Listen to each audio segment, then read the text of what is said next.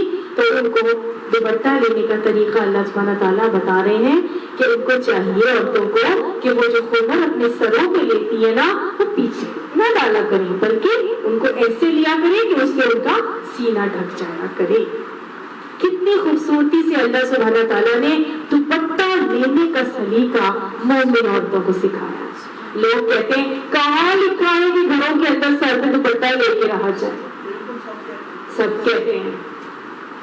آپ نے آج پڑھ لیا؟ سب کہتے ہیں. سب کہتے ہیں. آج ہم نے پڑھ لیا. کیا پڑھ لیا؟ کیا کریں؟ وہ جو خمر وہ اپنے سروں پہ لیتی ہے اس کو اپنے سینے پر بھی لے لیا کرے. تو گویا یہ کہا جائے کہ اللہ نے تو کہا ہی نہیں کہ جی، اللہ نے تو کہا بس سینے پہ بس دوپٹہ ڈال کے رکھو بس، لیکن یہ تو کہا ہی نہیں کہ سر پہ ڈالو. بھائی بات اس کی جا رہی ہے جو سر سے لینے والی چیز ہے اس کو ایسے لو کہ سینہ بھی کور ہو جائے. یہ تو وہی بات ہوئی کہ جب شلوار باندھے تو یہ کہے جائے کہ آپ نے یہ تو کہا ہی نہیں، مگر کوئی یہ کہے شلوار باندھو تو ٹخنوں سے اونچی کر لینا، تو یہ کہے کوئی کہ جی یہ تو کہا ہی نہیں کہ ران کو بھی ڈھکنا، یہ تو کہا ہی نہیں گھٹنے کو بھی ڈھکنا، ٹخنوں تک کی بات ہے. بھائی شلوار ہے، جب تم باندھو گے تو وہ اوپر سے نیچے تک آئے گی تو ران بھی ڈھکی جائے گی، گھٹنے بھی ڈھکے جائیں گے اور پھر پنڈلی بھی ڈھکی جائے گی اور وہ ٹخنوں تک آ جائے گی. ایسا ہی ہے نا. تو یہ وہی چیز بات اس چیز کی جا رہی ہے جو خمر ہے، جو سروں پہ لیا جاتا ہے. اور عرب کا معاشرہ یہ تھا کہ گھروں میں وہ سروں پہ لیا کرتی تھی، وہ تو لیا ہی کرتی تھی، مشرکین بھی لیتے تھے. تو ان کو کہا جا رہا ہے کہ سروں پہ جب گھروں میں رکھتی ہو تو سینوں پہ رکھا کرو.